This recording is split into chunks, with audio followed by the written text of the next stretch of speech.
খুবই দুর্ভাগ্যজনকভাবে আমাদের কাছে সফলতা একটা ভিন্ন সংজ্ঞা আমাদের কাছে উপস্থাপন করা হয়েছে। আপনি সফলতা বলতে কি বুঝেন? নিশ্চয়ই সফলতা বলতে আপনি মনে করবেন আপনার যদি একটা বড় ইউনিভার্সিটিতে একটা ভালো ডিগ্রি থাকে তাহলে আপনি সফল। আপনি হয়তো সফলতা মনে করবেন আমার যদি অনেকগুলো টাকা থাকে, 1 কোটি টাকা থাকে তাহলে সফল। আপনি যদি মনে করবেন যে আমি কোনো একটা প্রতিষ্ঠানে যদি আমি সেটা যদি এমডি ম্যানেজিং ডিরেক্টর হতে পারি, অথবা ডিরেক্টর হতে পারি, অথবা ম্যানেজার হতে পারি, অথবা বড় কোনো পোস্ট বা পজিশন যদি আমি যেতে পারি তাহলে আমি সফল। আপনি সফলতা মনে করবেন আমি যদি আমার মনের মানুষটারে বিয়ে করতে পারি, খুবই খুশি। এই কথা বললে খুশি হবেন না কেন? অবশ্যই খুশি হবেন, ভালো তো, খুবই সমস্যা নেই। তো আপনি সফলতা হয়তো এগুলোই আপনি মনে করছেন, এগুলোকে আপনি হয়তো সফলতার মানদণ্ড মনে করছেন, কিন্তু আপনি কি জানেন আপনি ওইখানে যাওয়ার পর আপনি সফল বলে আপনার নিজকে আপনি বিবেচিত করবেন? আপনার সফলতা এর জন্যে আপনার ফিনিশিং লাইন কোনটি এটাকে আপনি নির্ধারণ করতে পারবেন?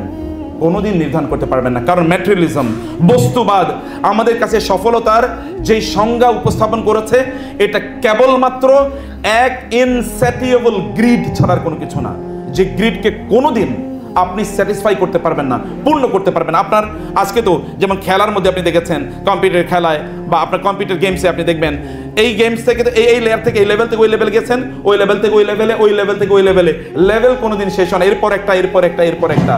আমাদের আশপাশে একটা মানে এমন কিছু দেখবেন, এখন তো মেগা সিরিয়ালের দেশ, সিরিয়াল কবে শুরু হয়েছে তাও জানে না, কবে শেষ হবে তার প্রডিউসাররা পর্যন্ত জানে না, কারণ প্রতিদিনই তারা ওই সিরিয়ালের নতুন ভার্সন নিয়ে আসে, নতুন তারা এপিসোড নিয়ে আসে, এটা কোনোদিন শেষ হচ্ছে না, নেভার এন্ডিং প্রসেসের মধ্যে আছে।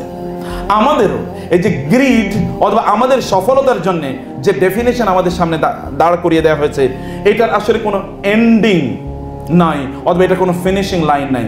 কোথায় গিয়ে আমরা এন্ড করব এটা আমরা একেবারেই জানি না, কিন্তু তিনি আমাদেরকে দেখিয়ে দিয়েছেন যে সত্যিকার অর্থে সফলতা কি, অথবা আমাদের জীবনটাকে আমরা কোন লক্ষ্যে বা কোন উদ্দেশ্যে আমাদের জীবনটাকে আমরা পরিচালনা করব।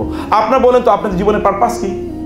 আপনি যদি সফল হতে চান, আমেরিকান কনস্টিটিউশন লেখা আছে যে আমেরিকান সিটিজেনদের এক প্রধানতম লক্ষ্য হবে পারসুট অফ হ্যাপিনেস, সুখ অথবা সফলতার সন্ধান। এখনো তারা সুখ এবং সফলতা অর্জন করতে পারে নাই, এখনো পারে না, এখনো তারা দৌড়াচ্ছে। কে সফল? বিল গেটস? কে সফল? Elon Musk? অথবা অন্য কার? কে সফল বলে আপনি বলবেন? আপনি তাকে জিজ্ঞেস করে দেখেন তো সে সফল কিনা। সে কি বলে না আমি এখনো সফল হই নাই, কারণ আমাকে এখনো এই করতে হবে, এই করতে হবে, এই করতে হবে। তার দৌড় কি শেষ হয়েছে? দৌড়ও শেষ হয় নাই। তার কাজ কি শেষ হয়েছে? না। তিনি জানেন না কোথায় গিয়ে তিনি দাঁড়াবেন, কোথায় গিয়ে তিনি শেষ করবেন, তার গন্তব্য কোথায়। মিনিং যে we have meanwhile lost our purpose of life. কিন্তু মুহাম্মদুর রাসূলুল্লাহ সাল্লাল্লাহু আলাইহি ওয়াসাল্লাম তিনি আপনাকে জীবনে পারপাস দিয়ে দিয়েছেন। কেন আপনি জীবনে বেঁচে থাকবেন এবং কি উদ্দেশ্যে আপনি বেঁচে থাকবেন, এই পারপাস তিনি আপনাকে দিয়েছেন, এবং এই পারপাসের কারণে আপনি টুকরো টুকরো হ্যাপিনেস প্রতি মুহূর্তে আপনি অর্জন করতে থাকেন। এই হ্যাপিনেস অন্য কোথাও আপনি অর্জন করতে পারবেন না। যখন আপনি স্যালারিটা পেলেন, স্যালারি থেকে আপনি কিছু টাকা যাওয়ার সময় গরিবকে যখন আপনি দিয়ে যান, অথবা 5% আপনি নির্ধারণ করলেন যে আপনি গরিবের জন্য অথবা আত্মীয় স্বজনের জন্য আপনি ব্যয় করবেন, তখন আপনার মধ্যে, কারণ আপনি এটা দুনিয়ার কোনো স্বার্থে করেন না। আপনি অ্যালন মাস্কদের মতো 1 কোটি টাকা ব্যয় করেছেন বা 1 বিলিয়ন আপনি ব্যয় করেছেন চ্যারিটিতে, আর 2 বিলিয়ন ব্যয় করেছেন অ্যাডভার্টাইজিংয়ে, তথাকথিত সিএসআর। সিএসআর তো আপনার নিশ্চয়ই বিজনেসের স্যাররা তো আসেনি। সিএসআর কে আবার প্রমোট করার জন্য সেখানে সিএসআর যতটুকু ইনভেস্ট করা হয় তার চেয়ে বেশি ইনভেস্টমেন্ট হলো সিএসআর এটা প্রমোট করার জন্য, মানুষকে দেখানোর জন্য আমি এই ভালো কাজটি করেছি, অতএব তুমি আমার ক্লায়েন্ট বা কাস্টমার হতে পারো। এই কারণে সিএসআর এখন হটলি ডিবেটেড একটা ইস্যু। আসলে কি সিএসআর বলতে কিছু আছে, অথবা কর্পোরেট রিপোর্টিং বলতে কি আসলে কিছু আছে? দেখা যাচ্ছে আসলে, কারণ হিডেন ইন্টেনশনটা কি, কোন ইন্টেনশনে বা কোন উদ্দেশ্যে আপনি কাজ করছেন। আপনি যখন গাছ লাগান তখন ওইখানে লিখে রাখেন যে sponsored by this organisation. What does it mean? আপনি মনে কোনোদিন শান্তি পাবেন না, কারণ এটার লক্ষ্য উদ্দেশ্য আরেকটা। তখন আপনি জিজ্ঞেস করেন আমি যে ওটা লাগালাম তাতে আমার সেল কতটুকু বাড়লো, যদি সেল না বাড়ে তাহলে আর এই কাজ আমি করবো না। কিন্তু তিনি আপনাকে বলেছেন না, আপনার একটা অন্টোলজিক্যাল, একটা মেটাফিজিক্যাল অবজেক্টিভ আপনার আছে, উদ্দেশ্য আছে, যেটা কেবলমাত্র এই দুনিয়াতেই আপনি অর্জন করবেন তা না, এই দুনিয়ার বাইরেও সেটা আপনি অর্জন করতে পারবেন। অথবা আপনার কেবল ফিজিক্যাল হ্যাপিনেস এর ইস্যু নয়, বরং আপনার একটা স্পিরিচুয়াল হ্যাপিনেসের একটা ব্যাপার আছে।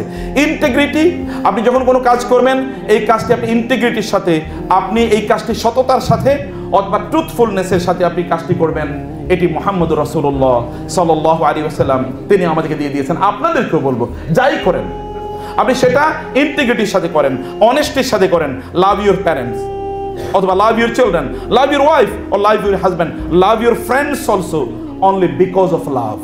ভালোবাসার জন্য ভালোবাসুন এবং দেখবেন সত্যিকার অর্থে আপনি মানসিক যে শান্তির কথা বলছেন, এই শান্তি আপনি পাবেন। এই শান্তি রাসূলুল্লাহ সাল্লাল্লাহু আলাইহি ওয়াসাল্লাম তিনি তার সাথীদেরকে তিনি দেখিয়ে দিয়েছেন কিভাবে এই শান্তি অর্জন করা যায়। রাসূলুল্লাহ সাল্লাল্লাহু আলাইহি ওয়াসাল্লাম তিনি এই ট্রাস্টওয়ার্দিনেস অথবা যদি বলি ইন্টিগ্রিটি, এটা তিনি তার ছোটবেলায় অর্থাৎ তার বাল্যকালে এবং তার যৌবনে তিনি এটি অর্জন করেছেন। যেটাকে আমরা এর আগে আমাদের স্যার বলে গিয়েছেন যে তিনি বাল্যকালে তিনি ছিলেন আস-সাদিক এবং আল আমিন, তিনি ছিলেন পরম সত্যবাদী এবং তিনি পরম বিশ্বস্ত। আপনাদেরকে তো এখন ইয়াং জেনারেশনের বরং একটা বাতিক হয়ে গিয়েছে, কথায় কথায় তারা কোনো একটা মিথ্যাকে এটা সত্যের মতো করে উপস্থাপন করবে। এবং আমাদের অনেকে হয়ে গেছেন প্যাথোলজিক্যাল লায়ার। দেখবেন যা বলছে উনি জানেন যে এটা মিথ্যা বলছেন, তারপরে উনি যে কেন মিথ্যা বলেন উনি জানেন না, কারণ এর মধ্যে তিনি কি, এর মধ্যে তিনি আসলে অ্যাডিক্টেড হয়ে গেছেন। মানে মিথ্যা উনি উদ্দেশ্য করে বলেন নাই, কিন্তু তারপর মুখ থেকে মিথ্যা বের হয়ে যাচ্ছে। এইরকম অবস্থা তৈরি হয়েছে। কিন্তু আপনি এমন একজন মানুষ পৃথিবীর ইতিহাসে এসেছেন, তিনি তার জীবনে কোনোদিন একবারও মিথ্যা কথা বলেন নাই। একজন মানুষ, তাকে নিয়ে আপনি গর্ব করবেন না তো কাকে নিয়ে গর্ব করবেন? তিনি যখন তার কাছে যখন রিসালাত আসলো, তখন সাফা পাহাড়ের পাদদেশে তিনি দাঁড়ালেন। দাঁড়ানোর পর লোকদেরকে বলেন, হে ইয়া মাশারা কুরাইশ, ও কুরাইশ কমিউনিটি। লোকেরা হুড়মুড় করে আসলো, মুহাম্মদ ডেকেছে, সাধারণ কেউ ডাকে নেই, মুহাম্মদ ডেকেছে সাল্লাল্লাহু আলাইহি ওয়াসাল্লাম। তারা আসলেন, আপনি কি বলতে চান আমাদেরকে? বলে, আমি তোমাদেরকে একটা বিষয় সতর্ক করতে চাই, আপনাদেরকে একটা বিষয় সতর্ক করতে চাই। আমি যদি আপনাদেরকে একটা কথা বলি, আপনাকে বিশ্বাস করবেন? বলে, কেন বিশ্বাস করব না? আমরা জীবনে আপনাকে কোনোদিন মিথ্যা কথা বলতে শুনি নাই, আপনি যা বলবেন আমরা তা বিশ্বাস করে নেব। তিনি বলেন, আমি তোমাদেরকে যদি বলি এই পাহাড়ের ওই পাড়ে একদল শত্রু উট পেতে আছে তোমাদেরকে আক্রমণ করার জন্য, তোমরা কি বিশ্বাস করবে? আপনাকে বিশ্বাস করবেন? তারা বললেন, হ্যাঁ বিশ্বাস করব, কারণ we have never experienced you telling lie, কখনো দেখিনি। তিনি বললেন, আমি তার চেয়ে আরো গ্রেটার বিগার ডেঞ্জারের ব্যাপারে তোমাদেরকে বলছি, তাহলে তোমরা যদি লা ইলাহা ইল্লাল্লাহর প্রতি ঈমান না আনো, তাহলে তোমাদের জন্য এরকম ভয়ঙ্কর অবস্থা বিরাজ করছে। তার চাচা দাঁড়িয়ে বললেন, তুব্বান লাকা ইয়া মুহাম্মদ, হে মুহাম্মদ তোমার হাত ধ্বংস হয়ে যাক, দুহাত তুলে তোমার হাত ধ্বংস হয়ে যাক, তুমি কি এই কারণে আমাদেরকে ডেকেছো? আল্লাহ সুবহানাহু ওয়া তাআলা সহ্য করলেন না। মানবতার ইতিহাসে একজন মানুষ, তাকে কেউ যদি কিছু কটু কথা বলে, তাহলে আল্লাহ সুবহানাহু ওয়া তাআলা সরাসরি সেটার নিজের দায়িত্বে তিনি নিয়ে নেন। তিনি বললেন, আবু লাহাব তুমি বলেছো আমার হাবিবকে কেন্দ্র করে তাব্বাত মানে তুব্বান লাকা ইয়া মুহাম্মদ, আমি তোমার জন্য বলে দিলাম তাব্বাত ইয়াদা আবি লাহাবিন ওয়া তাব্বা, বরং আবু লাহাবের দুই হাত ধ্বংস এবং সে নিজেও ধ্বংস হয়ে যাবে। আল্লাহ সুবহানাহু ওয়া তাআলা has taken it upon himself, আল্লাহ তার নিজের দায়িত্ব নিয়ে গিয়েছেন যে তুমি তো এই কথা বলতে পারো না আবু লাহাব, তুমি এই কথা বলে তোমার নিজেরই তুমি ধ্বংস ডেকে নিয়ে এসেছো। রাসূলুল্লাহ সাল্লাল্লাহু আলাইহি ওয়াসাল্লাম তিনি তার জীবনে কখনো আমানতের খেয়ানত করেন না। আপনি জানেন, he was the banker of Mecca. Mecca থেকে যখন তিনি মদিনায় হিজরত করে যান, এই অবস্থায় তিনি তার চাচাতো ভাই এবং তার ডিসাইপল আলী ইবনে আবি তালেবকে রেখে গেলেন তার বিছানায় শোয়া অবস্থায়। বলেন, আলী তুমি থাকো। কেন? আমি তো আপনার সাথে হিজরত করতে চাই না, মানুষের অনেক আমানত আমার কাছে আছে। অথচ তিনি মক্কার কি সবার এনিমি, অধিকাংশ লোকের এনিমি, তিনি শত্রুর কাছে এসে জিনিস আমানত রাখে। এখন তো বন্ধুর কাছে আমানত রাখেই খোঁজ পাওয়া যায় না। আপনি ব্যাংকে টাকা রাখলে এগুলো উদাও হয়ে যায়। আপনি কিভাবে আমানত যেখানে আছে, যারা নিশ্চিত গ্যারান্টি আপনাকে দিচ্ছে যে আপনি এখানে রাখলে আপনার কোনো সমস্যা হবে না, সেই জায়গায় আপনি নিশ্চিত না, আর শত্রুর কাছে আমানত রাখছে। আবার শত্রু তিনি রেখে যাচ্ছেন তার আপন ভাইকে, তার চাচাতো ভাইকে, তার কাজিনকে রেখে যাচ্ছেন যে তোমাকে আমি রেখে গেলাম মানুষের কাছে তাদের আমানতগুলো পৌঁছে দেওয়ার পর then you start migrating towards Medina. তা তুমি মদিনায় তুমি হিজরত করা শুরু করো। মানবতার ইতিহাসে একজনের নাম বলেন। আমরা তো শত্রুর সম্পত্তি পেলে এরপরে এটার গনিমতের মাল হিসেবে ব্যবহার করা শুরু করে দিই, পাইছি। তিনি কোনোদিন কখনো তিনি মনে করেন নাই he was the custodian of the people, of the properties of the people, and he was entrusted with their properties, whereas he was stated to be their staunchest enemy. তাদের সবচেয়ে ভয়ঙ্কর শত্রু, এই শত্রুর কাছে জিনিস রাখে, এটা তো কোনোদিন মানবতার ইতিহাসে এরকম ঘটনা ঘটে নাই। অথবা আপনি যদি if want to follow him, আপনি যদি তার একজন অনুসারী হতে চান, তাহলে আপনাকে কমপক্ষে এতটুকু কমিটমেন্ট করেন যে আমি কোনো মিথ্যা কথা বলবো না, কমপক্ষে আমি জেনে শুনে মিথ্যা কথা বলবো না। এটুকু কমপক্ষে কমিটমেন্ট করা দরকার যদি আমি তাকে অনুসরণ করতে চাই। আপনি মিথ্যাও বলবেন আর তাকে অনুসরী বলে আপনি দাবি করবেন, তা হতে পারে না। এবং সত্য বলেই দেখেন যে আপনার জীবনটা কতটা সুন্দর হয়, কতটা সুখী হয়। আমাদের সব বড় প্রবলেম ফ্যামিলি লাইফে, বিশেষ করে again coming to the family life, স্যাররা এখানে আছেন এই কারণে বলছি, ফ্যামিলি লাইফে সবচেয়ে বড় প্রবলেম হলো স্বামী স্ত্রীর মধ্যে একটা মিথ্যা কথা বলা। তুমি আজকে কোথায় ছিলা? আমি অফিসেই তো ছিলাম। এই যে মিথ্যা শুরু হয়ে গেল, আর পরে 20টা মিথ্যা হবে এরপরে। না তুমি তো ছিলা না। হ্যাঁ আমি তো ছিলাম, তোমারে যে বলছে সে মিথ্যা কথা বলছে। আরে আমি দেখছি সিসি ক্যামেরায় তুমি ছিলে না, অথবা তোমার পিএস বলছে তুমি ছিলে না, আমি একটু বাইরে গেছিলাম, ও মনে হয় দেখেন ওই ছিল না। দেখেন মিথ্যা শুরু হয়ে গেছে, মিথ্যার চেইন অফ মিথ্যা, ভিসিয়াস সাইকেল অফ লাইস, এর মধ্যে আপনি ঢুকে যাবেন। ফ্যামিলি লাইফের সবচেয়ে বড় চ্যালেঞ্জ হলো কোনো কিছু কনসেল করা, অর্থাৎ কোনো কিছু গোপন করা। কিছু গোপন করবে না। স্বামী স্ত্রীর মধ্যে আবার গোপন কি? যে ইয়াংরা আপনি বিয়ে করবেন, এটা মনে রাখবেন, এটা আপনাদের জন্য টিপস। স্বামী স্ত্রীর মাঝে কোনো কিছু গোপন করবেন না। এই গোপন করাটাই হলো কি আপনার এই সংসার ভাঙ্গনের জন্য অথবা পরবর্তীতে এক ধরনের ডিসকমফোর্ট তৈরি হওয়ার জন্য এটা প্রথম উপাদান। শয়তান মূলত এই চ্যানেল দিয়ে ঢুকে যায়। কোনো কিছু গোপন করবেন না, সবকিছু মেক এভরিথিং ডিসক্লোজড। এটা খুবই গুরুত্বপূর্ণ একটা বিষয়। রাসূলুল্লাহ সাল্লাল্লাহু আলাইহি ওয়াসাল্লাম তিনি তার ইন্টিগ্রিটি দিয়ে তিনি মানুষের হৃদয়কে তিনি কিভাবে জয় করেছেন। আপনি একবার চিন্তা করে দেখুন, হাজার আসওয়াদকে নিয়ে, কালো পাথর নিয়ে, এগুলো আপনাদের জানা স্টোরি, তারপর আমি কেবল আপনাদেরকে রিমাইন্ডার হিসেবে বলছি। কালো পাথর তার স্থান থেকে, মানে কালো, যেহেতু বাইতুল্লাহ একবার ভেঙে গিয়েছিল, কাবা শরীফ ভেঙে গিয়েছিল, অতএব কাবা শরীফকে পুনর্বার এটাকে নির্মাণ করতে হবে। পুনর্নির্মাণ করার জন্য কুরাইশরা তারা টাকা পয়সা তুললো, পুনর্নির্মাণ করলো। কিন্তু হাজারে আসওয়াদ, এই কালো পাথরটি, ব্ল্যাক স্টোন, এটা সবসময় এটা খুবই মূল্যবান ছিল। এখন এই ব্ল্যাক স্টোনটা কে সরাবে এবং কে এনে আবার রাখবে, এটা নিয়ে আরবরা তারা যুদ্ধের অবস্থায় প্রায় চলে যায় এবং তারা সিদ্ধান্ত নিয়েছে প্রয়োজনে যুদ্ধ করব, but we will not disregard this or discard this honor and dignity। এই সম্মান, এই মর্যাদা আমরা কারো জন্য ছেড়ে দেব না। এটা আমাকে এই মর্যাদা নিতেই হবে। হাজারে আসওয়াদকে ধরবো এবং তার স্থানে এসে হাজারে আসওয়াদকে আবার রাখবো। কিন্তু তারা একটা রক্তক্ষয়ী যুদ্ধের দিকে এগিয়ে যাচ্ছিল। তাদের মধ্যে খুবই ইন্টেলিজেন্ট একজন ওল্ড ম্যান, এইজেড, তিনি এসে বললেন, তোমরা এই যুদ্ধে কেন জড়িয়ে যাচ্ছ? বরং আমরা একটা সমাধানের দিকে যাই। কি সমাধান? চলো আগামীকাল ভোরে যিনি কাবার চত্বরে সবার আগে প্রবেশ করবেন, আমরা তার যে সিদ্ধান্ত, সেই সিদ্ধান্ত মেনে নেব। এর মধ্যে একটা সলিউশন খুঁজি আমরা। বলে ঠিক আছে। সকালবেলা তারা, এই দিন তারা সকালবেলা ওইখানে গিয়ে বাইতুল্লাহর চত্বরে একটু দূরে তারা বসে থাকলেন যে কে চত্বরে সবার আগে প্রবেশ করে। দেখলেন সবার আগে প্রবেশ করেছেন তিনি হচ্ছেন মুহাম্মদুর রাসূলুল্লাহ সাল্লাল্লাহু আলাইহি ওয়াসাল্লাম। তিনি এখন নবী হন নাই। তারা বললেন, মুহাম্মদ হাদা মুহাম্মদ as-সাদিক আল-আমিন রাদিনা বিকাদাইহি। মুহাম্মদ আগে প্রবেশ করেছে, উনি যা সিদ্ধান্ত দেবেন এই সিদ্ধান্ত জাস্ট এন্ড জাস্টিস বেসড, অতএব তার সিদ্ধান্ত আমরা আজকে মেনে নেব। এবং তারপরেটা ইতিহাস। তিনি বললেন একটা কাপড় নিয়ে আসেন। সবাই কাপড় আনার পর বললেন, সবাই আপনার কাপড়ে ধরেন। তিনি নিজে হাজারে আসওয়াদটা ধরলেন, ধরে কাপড়ে রাখলেন, বললেন ওইখানে নিয়ে রাখেন। ওইখান থেকে আবার হাজারে আসওয়াদ ওই কাপড়ের মধ্যে এনে তারপরে তার নিজের হাতে তিনি তার স্থানে হাজারে আসওয়াদকে রাখলেন। In this way he help the people of Mecca to avoid and avert this bloodshed. এই যে রক্তক্ষয়ী যুদ্ধ থেকে তিনি রক্ষা করলেন। ইন্টিগ্রিটি অথবা ট্রাস্ট ওয়ার্দিনেস, মানুষের মধ্যে এরকম স্থান দখল করে নেওয়া এটা সাধারণ বিষয় না। ইয়াংরা আছেন এখানে, আপনার এলাকার লোকেরা কি আপনাকে বলতে পারবে যে না এই ছেলেটা খুবই বিশ্বস্ত, অথবা এই মেয়েটা খুবই বিশ্বস্ত, তার ব্যাপারে আমাদের কোনো অভিযোগ নাই? এটা বলতে পারবে? আমি জানি না এটুকু বলতে পারবে কিনা। যদি আমাদের ব্যাপারে বলতে না পারে, উই আর শিওরলি লুজার। আমরা আসলে বড় ধরনের একটা ক্ষতির মধ্যে নিমজ্জিত আছি। ভিশন, একজন মানুষের ভিশনারি হওয়া লাগে। আপনাদের ভিশন কতটুকু আছে? Become visionary. ভিশন নেন, এখন আপনার ভিশন তৈরি করা দরকার যে আপনি কি হতে চান বা আপনি কি করতে চান।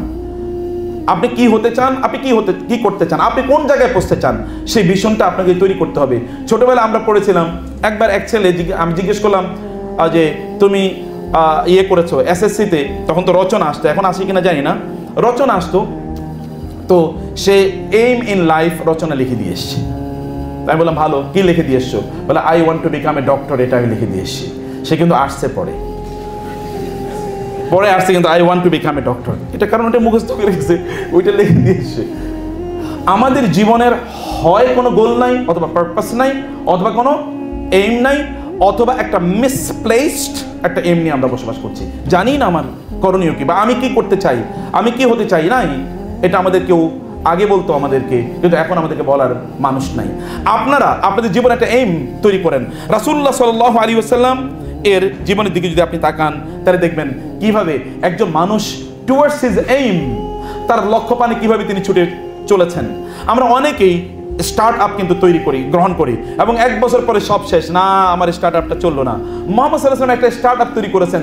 13 বছর মক্কায় নিপীড়িত কেবল নিজেই হয়েছেন তা না, নির্যাতিত কেবল তিনি হয়েছেন তা না, তার অনুসারীদেরকে ওইখানে হত্যা করা হয়েছে, শূলেবিদ্ধ করা হয়েছে, তারা তাদের সেখানে থাকতে পারে নাই। এমনকি তিনি তার নিজের মেয়েকে পর্যন্ত এখানে রাখতে পারেন নাই। তার নিজের মেয়েও কিন্তু হিজরত করে আবিসিনিয়াতে চলে যেতে হয়েছিল, যায়নাব রাদিয়াল্লাহু তাআলা আনহা। কেউ তারপরেও কি তার মিশন থেকে তিনি একবারও দমেছেন? তিনি কি তায়েফের ময়দানে রক্তাক্ত হন নাই? তার মিশন থেকে তাকে একবারও কেউ ফেরাতে পেরেছে? What is your aim? What is your mission? What is your goal in life? আপনার জীবনে আপনার লক্ষ্য কি? আপনার জীবনে আপনার লক্ষ্য কি? আপনি কি সেই লক্ষ্য পানে এগিয়ে যাচ্ছেন কিনা? সেই লক্ষ্য পানে যদি আপনি এগিয়ে না যেতে পারেন, তাহলে মুহাম্মদ সাল্লাল্লাহু আলাইহি ওয়াসাল্লাম সত্যি করতে তাকে আপনি আদর্শ হিসেবে গ্রহণ করতে পারেন নাই। সে কারণে আপনাকে যত ক্রাইসিস থাকুক না কেন, মনে রাখবেন ক্রাইসিস আল্লাহ সুবহানাহু ওয়া তাআলা আপনাকে দেন এটা এই জন্যে নয়, অথবা বিপদ আল্লাহ তাআলা আপনাকে এই জন্যে দেন এই জন্যে নয় যে আপনি কোনো গুনাহ করেছেন। অনেকের এরকম একটা ফিলিং থাকতে পারে, বিশেষ করে আমাদের বোনদের মধ্যে, কোনো বিপদ হলে নিশ্চয়ই আমি মনে হয় কোনো একটা গুনাহ করছি, না এলে কেন এরকম বিপদ হলো। তারা সব সময়, অনেক বোনদেরকে দেখেছি, মানে তারা হয়তো ধরেন 1000-এর মধ্যে 900, 950, আমার স্টুডেন্টদের মধ্যে অনেকে দেখেছি 1000-এর মধ্যে 950 পেয়েছে। তারপরে স্যার আমি আরেকটু বেশি পাইলাম না কেন, আমার তো আরেকটু বেশি পাওয়া উচিত ছিল। আর ছেলেরা যদি 1000-এর মধ্যে 500 পায়, স্যার আমি 500 পাইছি মাশাআল্লাহ, মানে 500 পায় এবার হচ্ছে গোটা দুনিয়া উল্টিয়ে ফেলেছে। আর তারা 950 পাওয়ার পরে এরপরে খুবই ফ্রাস্ট্রেটেড। রাসূলুল্লাহ সাল্লাল্লাহু আলাইহি ওয়াসাল্লাম তিনি একটা বিশাল মিশন দিয়ে দিয়েছেন, একটা গোল দিয়ে দিয়েছেন। এই গোল অনুসারে আপনাকে চলতে হয়। তিনি কোনোদিন ক্রাইসিস, এটা আপনার জীবনে আপনি অপরাধ করেছেন এই কারণে আসে নাই। ক্রাইসিস আসে আপনার জীবনকে আরো উচ্চতায় নিয়ে যাওয়ার জন্য, আরো অনেক উন্নত হবেন আপনি। কারণ আপনি ক্রাইসিসগুলো কিভাবে ট্যাকল দিতে হয় এটাকে এই অভিজ্ঞতা অর্জন করে তারপর আপনি সামনে যাবেন। আল্লাহ সুবহানাহু ওয়া তাআলা wants to make you the leader of the community, of the society, এবং এই কারণে এটা হতে হয়। রাসূল সাল্লাল্লাহু আলাইহি ওয়াসাল্লাম তিনি তো কোনো অন্যায় করেন নাই, না বিফোর বিকামিং প্রফেট, না আফটার বিকামিং প্রফেট। তারপরে তার জীবনে এত কষ্ট কেন? আপনি কি জানেন পৃথিবীর মনে হয় একমাত্র মানুষ তার সকল সন্তান মারা গেছে। তার জীবদ্দশা, তার 7 সন্তানের মধ্যে জীবদ্দশায় 6 জন সন্তানই মারা গেছে। বাবা মারা গেছে তার জন্মের আগে, মা মারা গিয়েছে জন্মের 6 বছর পরে, দাদা মারা গেছে জন্মের 8 বছর পর, আর চাচা মারা গিয়েছে, এবং তার স্ত্রী, তার সবচেয়ে প্রিয়তমা স্ত্রী মারা গিয়েছেন যখন তার উপর সবচেয়ে বেশি জুলুমের স্টিম রোলার চলছিল, কেউ নাই তার চারপাশে। তার সব সন্তান, তার মৃত্যু, তার নিজের মৃত্যুর আগে তার সব সন্তান মারা যায়। এর চেয়ে একজন ব্যক্তির জীবনে এর চেয়ে ক্যালামিটি আর কি আসতে পারে? এর চেয়ে বড় ক্রাইসিস কি আসতে পারে? তো তার লক্ষ্যপানে তিনি এক মুহূর্তের জন্যও হতোদ্যম হন নাই। এবং এই কারণে এই অডিটোরিয়ামে আপনারা, এই যে শত শত আপনারা যারা আছেন, আপনারা তার কথা শোনার জন্য এসেছেন। ওই যে তিনি হতোদ্যম হন নাই, ওই যে তিনি ফ্রাস্ট্রেটেড হন নাই, মিশন থেকে তিনি এক মুহূর্তের জন্য ঝরে পড়েন নাই, এক মুহূর্ত তার মিশন তিনি ভুলেন নাই। এই কারণে আজকের এই পৃথিবীতে প্রায় 2 বিলিয়ন 200 কোটি লোক অকপটে, এটা পিউ রিসার্চের মানে সেন্টারের অনুসারে, কিন্তু মূলত তার চেয়ে অনেক অনেক বেশি, প্রায় 2.5 বিলিয়ন মানে 250 কোটি লোক এই পৃথিবীতে বলে লা ইলাহা ইল্লাল্লাহ মুহাম্মাদুর রাসূলুল্লাহ। এটা কিন্তু ওই কারণে বলে থাকে। অথবা আপনার জীবনের এরকম একটা মিশন আপনি অবশ্যই তৈরি করুন। আপনার মিশনে তো যাওয়ার জন্য আপনাকে কন্টিনিউয়াসলি চলতে হবে। রাসূল কন্টিনিউয়াসলি চলেছেন, যেখানে বাধা এসেছে সেখানে তিনি বাধা উপেক্ষা করেছেন, অথবা বাধাকে অতিক্রম করেছেন। হুদায়বিয়ার সন্ধির কথা একবার চিন্তা করে দেখেন তো, এমন একটা সন্ধি তিনি তৈরি করেছেন যে সন্ধির কথা এটা ভাবাও জানে যে এটা আবার কেমন সন্ধি, কিন্তু ওই সন্ধি বড় যুগান্তকারী ঘটনা ঘটেছে। তিনি যে সত্যিকার অর্থে মহান ডিপ্লোমেট, তার প্যারালাল ডিপ্লোমেট এই পৃথিবীতে আর কেউ আসেনি। ওই ট্রিটি অফ হুদাইবিয়া প্রমাণ করে। Apparently all the clauses of the treaty of Hudaybiyah against his interest or the interest of his ummah, but internally এগুলো সব কিছু তার পক্ষে গেছে। এইরকম দূরদৃষ্টি যা 1000 বছর পরে কি ঘটবে সেটা দেখতে পান একজন মানুষ, তার নাম হচ্ছে মুহাম্মদুর রাসূলুল্লাহ সাল্লাল্লাহু আলাইহি ওয়াসাল্লাম। আপনি যদি এরকম এমন ভিশনারি যদি আপনি হতে চান, তাহলে আপনাকে অবশ্যই তার কাছে আসতে হবে। সিগন্যাল। আমি এরপরে অন্য কয়েকটি কথা বলে আমি আজকের আলোচনাটা একটু শেষ করতে চাই।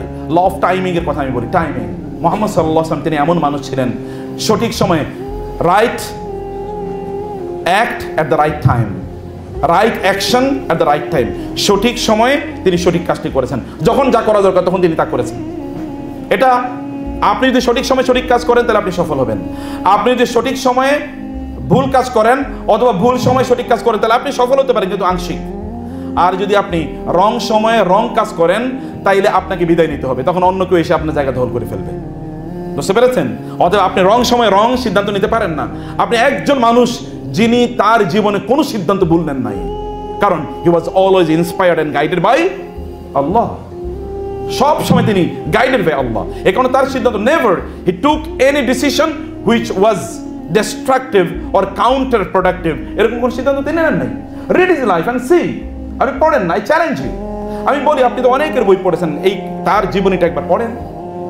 তার জীবনীটা, তিনি একমাত্র মানুষ যাকে অ্যাপ্রিসিয়েট করে নাই পৃথিবীর এমন কোনো মানুষ নাই। মহাত্মা গান্ধী থেকে আমাদের হুমায়ুন আহমেদ থেকে শুরু করে, মহাত্মা গান্ধী থেকে শুরু করে, বার্টন রাসেল থেকে শুরু করে, লামার্টাইন, ঐতিহাস লামার্টাইন, এরকম আপনি দেখেন এমন কোন বিজ্ঞানী, জ্ঞানী, ফিলোসফার, দার্শনিক, কবি কেউ নাই যারা তার ব্যাপারে বলেন নাই। গান্ধী বলেছেন যে আমি মনে করি, আমি বুঝতে চেয়েছিলাম যে এই ব্যক্তির এই গ্রেটনেস কি কারণে এসছে, আমি তখন দেখলাম যে এই কারণে। ঐতিহাসিক লামার্টাইন বললেন যে মানুষের হিউম্যান জেনিয়াস, স্মলনেস অফ মিনস এবং অ্যাস্টাউন্ডিং রেজাল্টস। তারপরে যদি আপনি বলেন যে একজন ব্যক্তি যদি খুবই জেনিয়াস হওয়ার জন্য তিনটা ক্রাইটেরিয়া থাকে, একটা ক্রাইটেরিয়া হচ্ছে তার কি স্মলনেস অফ মিনস, মানে তার উপায় অবলম্বন খুবই কম, কিন্তু তার গ্রেটনেস অফ পারপাস, বিশাল বড় উদ্দেশ্য নিয়ে তিনি কাজ করছেন, অ্যান্ড অ্যাস্টাউন্ডিং রেজাল্টস, অবিস্মরণীয় ফলাফল তিনি অর্জন করেছেন। Then in the history of humanity who can dare to compare with Muhammad সাল্লাল্লাহু আলাইহি ওয়াসাল্লাম? তাহলে এই পৃথিবীতে মুহাম্মদ সাল্লাল্লাহু আলাইহি ওয়াসাল্লামের সাথে তুলনা করতে পারে এরকম স্পর্ধা কার আছে?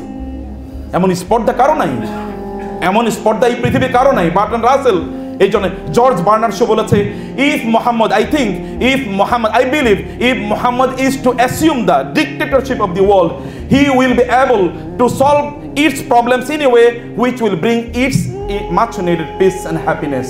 যদি মুহাম্মদ সাল্লাল্লাহু আলাইহি ওয়াসাল্লামকে এই পৃথিবীর একক শাসক বানিয়ে দেওয়া হয়, এই পৃথিবীর সকল সমস্যা তিনি এত দ্রুত সমাধান করবেন যেটা আমাদের কল্পনার অতীত, এবং পৃথিবীতে সুখ দিয়ে তিনি ভরিয়ে দিতে পারেন। এটা তো অমুসলিমরা বলছে, মুসলিমরা বলে নাই। এবং আপনারা তো জানেন সর্বশেষ রাসূল ইসলামের জীবনী, মানে সবচেয়ে গ্রেট মানুষের জীবনী লিখেছেন মানে দি 100 বইয়ে। সেখানে তিনি বলেছেন, লেখক বলেছেন যে আমি মুহাম্মদকে কেন 1 নম্বরে বলেছি, এটা এই কারণে, কারণ সেকুলার মানে হচ্ছে এই দুনিয়া এবং আখিরাতের পার্সপেক্টিভ থেকে, দিন এবং দুনিয়ার পার্সপেক্টিভে তার মতো সফল কোনো মানুষই হতে পারে না। তিনি খ্রিস্টান, he has not reverted to Islam, he has not become Muslim. এটা আমি অমুসলিমদের কথা বলছি। আপনি বলবেন আমি যদি বলি তাহলে আমি তো আমার নবীর কথা বলবোই, বাট হোয়াট অ্যাবাউট দেম? ওয়াল ফাদলু বিমা শাহিদা বিহিল আদাউ।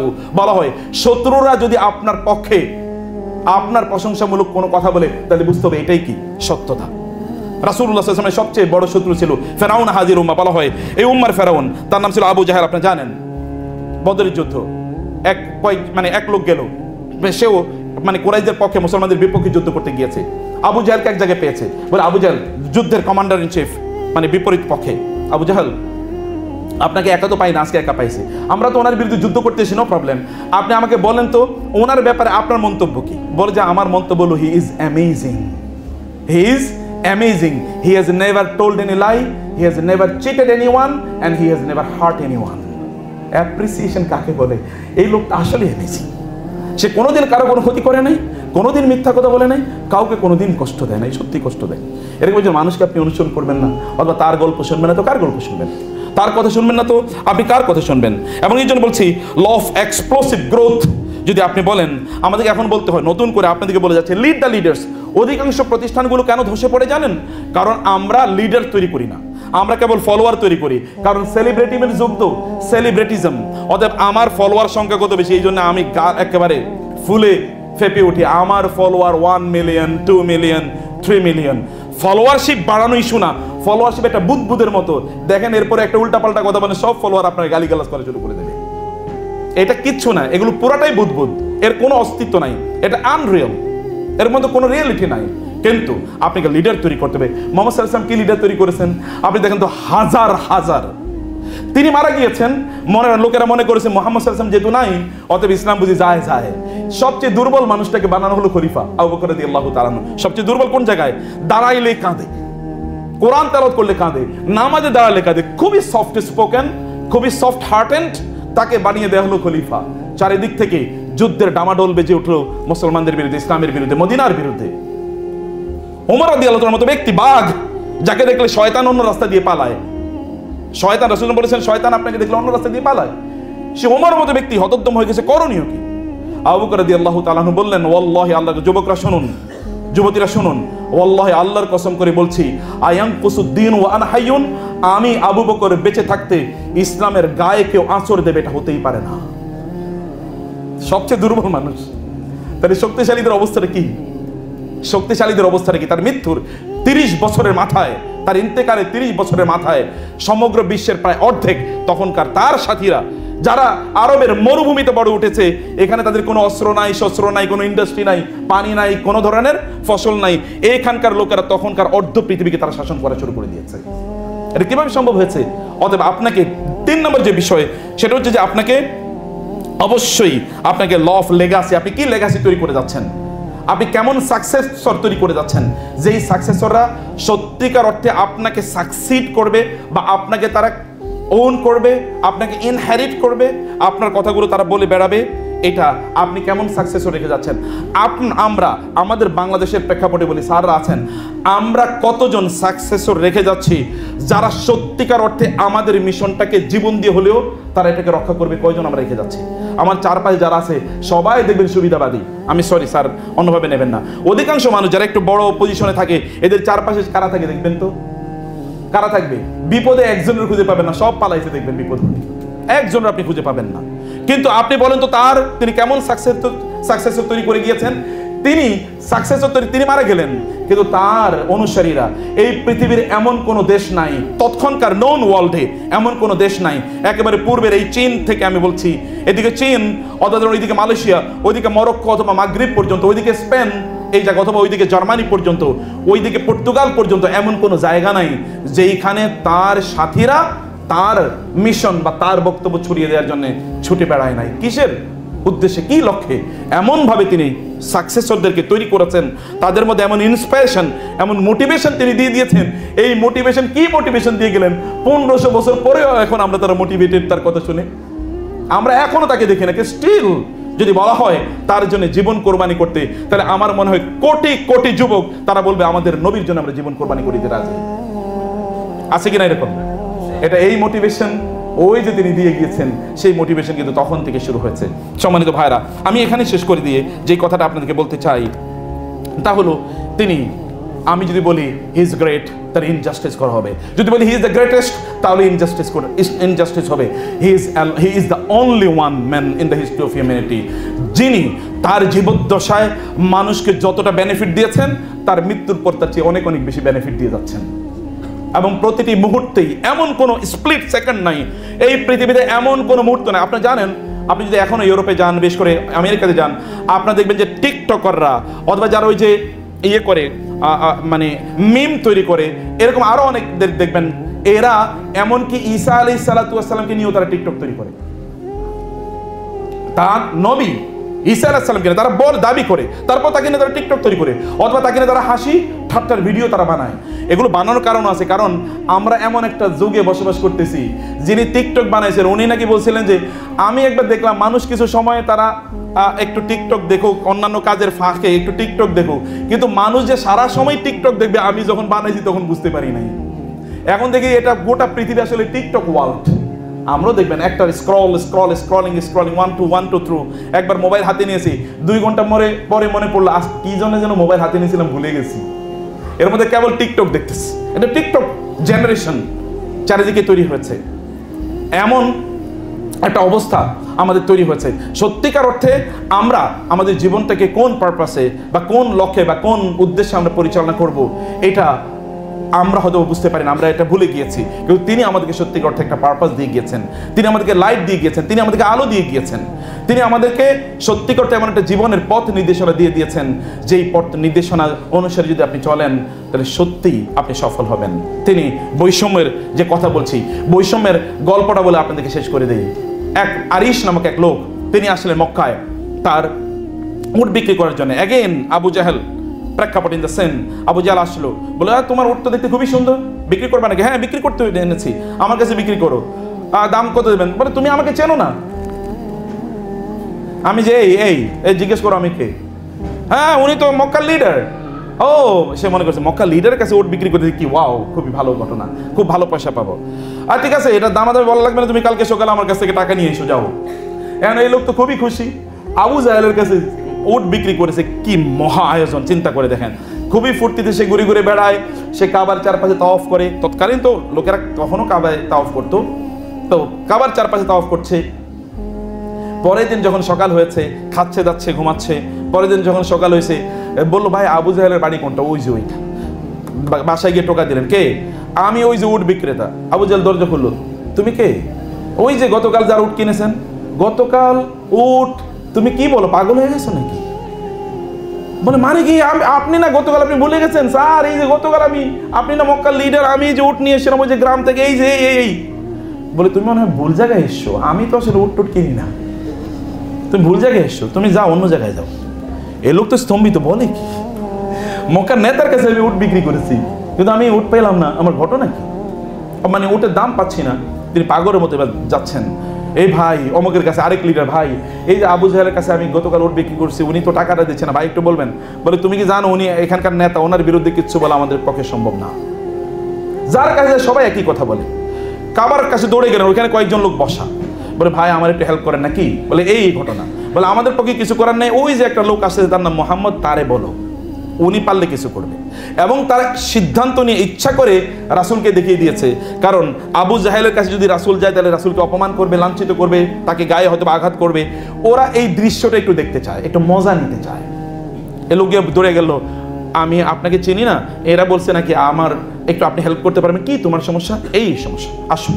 হাত ধরে তিনি নিয়ে গেলেন আবু জাহেলের বাসায়, টোকা দিলেন। আবু জাহেল দরজা খোলেন, কে? আমি মোহাম্মদ। ও আপনি এসছেন? কি? দরজা খুলে দিলেন। কি জন্য এসছেন? বলে এই যে লোকটা টাকা দেওয়ার কথা, আপনি উট নিয়েছেন, টাকাটা দিয়ে দেন এখন। আপনি দাঁড়ান, আমি দাঁড়ান, আপনার থাকতে আপনাকে সাক্ষী রেখে আমি দিচ্ছি, দাঁড়ান। তারপরে টাকা এনে তাকে দিয়ে দিয়েছে। লোকেরা কিন্তু দূর থেকে দেখতে এসে, মজা নিতে এসে আবু জাহেল নিশ্চয়ই তাকে আঘাত করবেন, তাকে অপমান করবেন, গালিগালাজ করবেন। এরা দেখি স্তম্ভিত হয়ে গেছে, বলে কি আবু জাহেল টাকা দিল? এরা দেখি অষ্টম আশ্চর্যের ঘটনা। আবু জাহেল তো টাকা দেওয়ার কথা না। তারা বলে যে আবু জাহেল, তারা চলে যাওয়ার পর আবু জাহেল ঘটনা কি, আপনি তো টাকা দেওয়ার কথা দিলেন কেন? তিনি বললেন তোমরা জানো না, যখন মোহাম্মদ আমাকে কথা বলছিল তখন কি যেন হয়ে গেছে, আমার মনে হলো আমি যদি কথা না মানি তাহলে কিছু একটা আমাকে একবারে ছিন্ন বিচ্ছিন্ন করে ফেলবে, এরকম একটা অনুভূতি আমার মধ্যে তৈরি হয়েছে। ভয় পেয়ে আমি তাড়াতাড়ি টাকা দিয়ে দিয়েছি। বুঝতে পেরেছেন? আপনার বলেন তো ইয়াংরা, গতকাল আমরা দেখলাম, আমরা যাচ্ছিলাম হচ্ছে আপনার নোয়াখালী কলেজে, সরকারি কলেজে আমাদের প্রোগ্রাম ছিল, যাচ্ছিলাম, যাওয়ার সময় দেখছি যে একটা বাড়ি নোয়াখালী থেকে কুমিল্লা থেকে হাইওয়ে থেকে লাকসামের দিকে যেতে, ওইখানে কার যেন একটা বাড়ি পড়ে দিচ্ছে লোকেরা। আমি দেখলাম প্রায় 2-3 হাজার লোক কেবল ক্যামেরা দিয়ে ভিডিও করতেছে। তো ড্রাইভারকে বললাম ঘটনা কি? বলে স্যার এরা সবাই ভিডিও করতেছে। আমার ঘটনা কি? এরা তো পানি দেওয়ার কথা আগুন নেবানোর জন্য, ভিডিও করতেছে কেন? ভিডিও করার কারণ একটাই, কে কার আগে এটা মানে ফেসবুকে দেবে এবং কয়টা কমেন্ট করবে, কমেন্টের নিচে কমেন্ট, লাইকের নিচে লাইক, শেয়ারের নিচে শেয়ার, এরপরে বলো ওয়াও এখন 1 মিলিয়ন ভিউজ, এবং 1 মিলিয়ন ভিউ মানে উনি এখন জান্নাতুল ফেরদাউসে চলে গেছে। এরকম একটা অবস্থা তৈরি হয়েছে। আমরা একটা ফেক ওয়ার্ল্ডে বসবাস করছি। তিনি আমাদেরকে একটা রিয়েল ওয়ার্ল্ড কাকে বলে, এই রিয়েল ওয়ার্ল্ড তিনি আমাদেরকে প্রদান করেছেন। আমি সে কথা আপনাদেরকে লাস্ট বলছি, প্রিয় ভাইরা আমার, বোনেরা আমার, আপনারা রাসূল সাল্লাল্লাহু জীবনীটা পড়েন, অনুগ্রহ করে তার জীবনীটা একটু পড়েন, একবার পড়েন না প্লিজ, যে কোনো একটা বই পড়েন, যে কোনো একটা বই পড়েন। এই পৃথিবীর সবচেয়ে সফল মানুষ, সবচেয়ে ভালো মানুষ, তার জীবনী পড়েন, যাকে সমানভাবে সবাই ভালোবাসতেন। আমরা তো আমাদের ফ্যামিলি, পরিবারের সদস্যরা আমাদেরকে কতটুকু ভালোবাসে এটা চ্যালেঞ্জ করে বলতে পারবে কিনা, যেমন স্যাররা বলতে পারবে কিনা ওয়াইফরা কতটুকু ভালোবাসে, ওয়াইফরা বলতে পারবে কিনা স্যাররা কতটুকু ভালোবাসে। আমার ওয়াইফের কাছে যদি আপনি গিয়ে বলেন যে আপনার স্বামীর ব্যাপারে আপনার মূল্যায়ন করেন, তবে বলবেন যে একটা খাতা কিনে নিয়ে আসেন, এক দিস্তার, ওইখানে আমি লেখা দেবনি। এটা ভালো মানুষদের অবস্থা, আর খারাপদের অবস্থা কি? কিন্তু তার স্ত্রীরা, একজন মানুষ আয়েশা রাদিয়াল্লাহু আনহার কাছে একজন গেলেন, গিয়ে বলেন আয়েশা, রাসূল ইসলামের ব্যাপারে আপনি বলেন তো সবচেয়ে অ্যামেজিং, সবচেয়ে অবাক করা, বিস্ময়কর কি জিনিস আপনি দেখেছেন? এটা শোনার পরে আয়েশা কেঁদে দিয়েছেন। বলছেন আপনি কাঁদছেন কেন? বলে আমি কোনটা বলবো? তার জীবনের সবগুলো কাজ ছিল অ্যামেজিং, সবগুলো মিরাকুলাস, আমি কোনটা বলবো বলো? আমার তো বলে আমি শেষ করতে পারলাম। তিনি এমন কোনো কাজ করেন যেটা অ্যামেজিং মিরাকুলাস ছিল না, সবগুলোই ছিল। এই অ্যাপ্রিসিয়েশন যদি একজন স্ত্রী করতে পারে, একজন কাজের মানুষ করতে পারে, আপনার ড্রাইভার যদি আপনার ব্যাপারে করতে পারে, যারা আপনার কলিগ যারা তারা যদি আপনার ব্যাপারে বলতে পারে, আপনার সাথী যারা এরা আপনার জন্য জীবন দেওয়ার জন্য প্রস্তুত, এরকম যদি করতে পারে, না আপনাকে বিপদে ফেলে সবাই পালাইছে এরকম নয়, আপনার জন্য জীবন দেওয়ার জন্য প্রস্তুত, মানব ইতিহাসে একজন লোকের নাম যদি বলতে হয় তিনি হচ্ছেন মুহাম্মাদুর রাসূলুল্লাহ সাল্লাল্লাহু আলাইহি ওয়াসাল্লাম। সেই কারণে তাকে পড়তে হবে আপনাদের। থ্যাংক ইউ ভেরি মাচ, জাযাকুমুল্লাহ খায়ের for inviting me. I am very much pleased and feeling honored, dignified to be here in front of this august audience. আমার কাছে খুবই ভালো লেগেছে এবং আপনাদের এই আয়োজন সত্যিকার অর্থে মুগ্ধ করার মতো। এটাও অবশ্যই ইতিহাসের একটা পার্ট হয়ে থাকবে।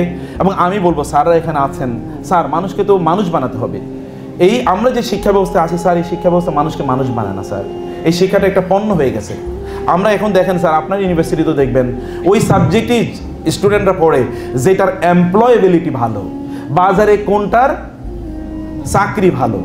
যদি অধিকাংশ যে সাবজেক্টে পড়ে ওই সাবজেক্টে চাকরি করবেন, আমি জানি, আপনিও জানেন স্যার, আমরা সবাই জানি, অধিকাংশ যে সাবজেক্টে পড়ে ওই সাবজেক্টে চাকরি করে না, অন্য চাকরি করে।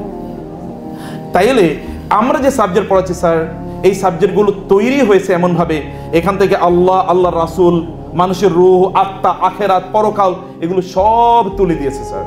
এগুলো কোনোটা নাই। কেউ এত সায়েন্স, এত বিজ্ঞান পড়ে, আমরা এখন বিজ্ঞানের সায়েন্টিজম মানে ওয়ার্শিপ অফ সায়েন্স, আমরা বিজ্ঞানের এখন পূজা করি। কেন? Law of gravitation, law of relativity, law of gravitation তো এটা আবিষ্কার করছে, তার মানে he was not the creator. যদি আপনি যিনি আবিষ্কার করেছেন তাকে যদি এত প্রশংসা করেন, তাহলে যিনি ক্রিয়েট করেছেন তাকে কতটা প্রশংসা করা দরকার। যিনি সৃষ্টি করেছেন, ল অফ গ্র্যাভিটেশন তো নতুন করে নাজিল হয় নাই, এটা আগেও ছিল। যখন গ্র্যাভিটেশন আল্লাহ তাআলা তুলে নেবেন তখনই কিয়ামত হবে, এটা তো আমরা বুঝি। তাহলে যিনি এগুলো সৃষ্টি করেছেন, আমরা সূর্যের দিকে তাকিয়ে বলি ওয়াও, সূর্য যিনি সৃষ্টি করেছেন তার জন্য কি বলতে হয়? আমরা নক্ষত্রের দিকে তাকিয়ে বলি ওয়াও, আমরা গ্যালাক্সির দিকে তাকিয়ে বলি ওয়াও, আমরা ইউনিভার্সের, মাল্টিভার্সের কথা বলি ওয়াও, আমরা ফিজিক্স, অ্যান্টি ম্যাটারের কথা বলি ওয়াও ইত্যাদি বলে আমরা বিস্মিত হয়ে যাই। কিন্তু যিনি সৃষ্টি করেছেন তার এগুলো কি এমনি হয়েছে? এমনি হয় নাই স্যার। মানুষকে মানুষ বানাতে হলে মানুষ হয়ে জন্ম নেয়, কিন্তু মানুষ হয়ে বড় ওঠে না স্যার। মানুষকে মানুষ হয়ে বড় করে তুলতে হলে এডুকেশন লাগে, পারপাসফুল এডুকেশন লাগে। শিক্ষাকে পণ্য বানাইলে কোনোদিন, শিক্ষার উদ্দেশ্য কোনোদিন বাজারে গিয়ে চাকরি করা কোনোদিনই ছিল না। যতদিন পর্যন্ত শিক্ষা নিয়ন্ত্রণ করেছে মুসলমানরা, ততদিন পর্যন্ত শিক্ষার উদ্দেশ্য কোনোদিনই ছিল না। আপনি তো ইনকাম করবেনই, পড়াশোনা করে, পড়া বিক্রি করে ইনকাম করতে হবে কেন? আর যারা ইনকাম করে তারা পড়া বিক্রি করে না। বাংলাদেশের অধিকাংশ টাকার মালিক যারা, সারা পৃথিবীতে এলন মাস্ক কোন ইউনিভার্সিটি থেকে পিএইচডি করেছে? হার্ভার্ড, অক্সফোর্ড, ম্যাকগ্রেল, কোনোটা থেকেই না। গিয়ে দেখেন আপনার ইন্টারমিডিয়েট পাস করছে কিনা কে জানে। বাংলাদেশে যারা সব টাকা পয়সার মালিক এরা কোন ইউনিভার্সিটি থেকে পিএইচডি করেছে? আমি এমন একজনকে দেখেছি ঠিকমতো লিখতে পারে না, 5 জন পিএইচডি তার পিএইচ হিসেবে করি। স্যার আমি এডুকেশনকে আমি কোনো অবস্থায় ডিসরেসপেক্ট করছি না, কারণ আমি তো এডুকেশন, আমি 25 বছর ইউনিভার্সিটিতে পড়াই। আমি এডুকেশনকে প্রচণ্ড সম্মান করি, শ্রদ্ধা করি, ভালোবাসি, কারণ আল্লাহ রাসূল বলেছেন জ্ঞান অর্জন করা ফরজ। কিন্তু সেই জ্ঞান, যে জ্ঞান আমাকে অমানুষ বানায়, ওই জ্ঞান, যে জ্ঞান কেবলমাত্র আমাকে 35 বছরে চাকরিতে ঢোকার জন্য আন্দোলনকারী বানায়, আমি এই জ্ঞানকে কোনোভাবে সমর্থন করি না স্যার। যেই জ্ঞান 18-20 বছর পরে এই ছেলেদেরকে বলবে, এই মেয়েদেরকে বলবে আমি 20 বছর পর, 22 বছর পর আমি চাকরি নয়, আমি আমার ব্যবসা বাণিজ্য বা আয় ইনকামের পথ তৈরি করবো, 23 বছর সর্বোচ্চ 25 বছর বয়সে আমি বিয়ে করব। এটা করতে হবে। আমার বাচ্চাদেরকে আমি মিস করি, আপনাদেরকে বলি, আমার বাচ্চাদেরকে আমি মিস করি। যখন ছোটবেলা ওদেরকে তুলে ওদের হাতগুলো ধরতাম, ওরা একটু বড় হয়ে গেছে, ওদের তুল হাত, ওদের পা গুলো এসে আমার মাথায় একটু, আমার কপালে এসে একটু লাথি দিত, ওদের ওই ছোট্ট হাত দিয়ে এরকম থাপ্পড় দিত। I still miss it. তা আপনারা কবে এটা মিস করবেন? 35 বছর বয়সে বিয়ে করলে বউই তো পালাইব। এই বিয়ে করে দরকার কি? বিয়ের বয়স তো আগে। তাহলে বিয়ে করার জন্য এখন তাদেরকে প্রতিষ্ঠিত হতে হবে। প্রতিষ্ঠিত হতে কিসের প্রতিষ্ঠা? ওই চাকরির প্রতিষ্ঠা। তাদেরকে ইনকাম করার জন্য চাকরি করার প্রয়োজন নেই, চাকরির পেছনে ঘোরার দরকার নাই। আপনারা নিজেরাই, আপনারা তো এই যুগে বসবাস করেন, স্টার্ট আপ, নিজেরা নতুন জিনিস করেন, আপনার লোকজনকে চাকরি দেন, লোকজনের কর্মসংস্থান ব্যবস্থা আপনারা নিজেরা করেন। চাকরির পিছনে ঘুরা, বাংলাদেশে বিসিএস একটা গজবের মতো একটা জিনিস। এই বিসিএস এর পিছনে ঘুরতে ঘুরতে তার 20 বছর চলে যায়। তাহলে আপনি এটা এই বিশেষ করে আপনি কি করবেন? আমার এক কলিগ ছিল, আমার ওখানে চাকরি করতো, ও শপথ করছে যতদিন পর্যন্ত সরকারি চাকরি হবে না ততদিন পর্যন্ত ও চাকরি করবে না, এবং ওর পিছনে ঘুরতেছে। সুবহানাল্লাহ। এটা আমাদের নয়, এটা আমাদের আপনাদের ইস্যু, এরকম হবে না। আশা করছি ইউএপি, ইউনিভার্সিটি অফ এশিয়া প্যাসিফিকের স্টুডেন্টদের আপনাদের মাথায় এই চাকরির বাজারে চাকরির পোক ঢুকবে না। আপনার স্যার এখানে ইসলামিক সেমিনারগুলো স্যার করেন, রাসূলের জীবনীতে আলোচনা হবে। স্যার ইউনিভার্সিটিতে কনসার্ট হয়, এটা আমাকে খুবই আহত করে। স্যার কেন আহত করে? ইউনিভার্সিটির ছাত্ররা যাদের কনসার্টে গান শুনে, এরা কি ছাত্রদের সামনে বসার যোগ্যতা রাখে? তারা এখানে গান গায় কিভাবে? তারা কি এদের জন্য আদর্শ হতে পারে? কোনোভাবে হতে পারে না। তাহলে তারা গান গায় ইউনিভার্সিটির ছাত্রদের সামনে, এটা আমার কাছে প্রচন্ড লজ্জাজনক, খুবই দুঃখজনক। এটা হতেই পারে না, এটা হতেই পারে না। কিন্তু সেগুলি তো হয় স্যার, সেগুলি হয়। কিন্তু রাসূলের জীবনী আলোচনা হোক, দিনী হালাকা হোক, একটা আপনার ইসলামিক সোসাইটি করেন। স্যার আমি আইওটিতে ইসলামিক সোসাইটি করে দিয়ে এসেছিলাম, ওরা অনেক কাজ করছে। এই ছাত্ররা যদি ভালো হয়, এরা যদি ভালো মানুষ হয়, তাহলে বাংলাদেশকে কেউ কোনোদিন হারাতে পারবে না ইনশাআল্লাহ।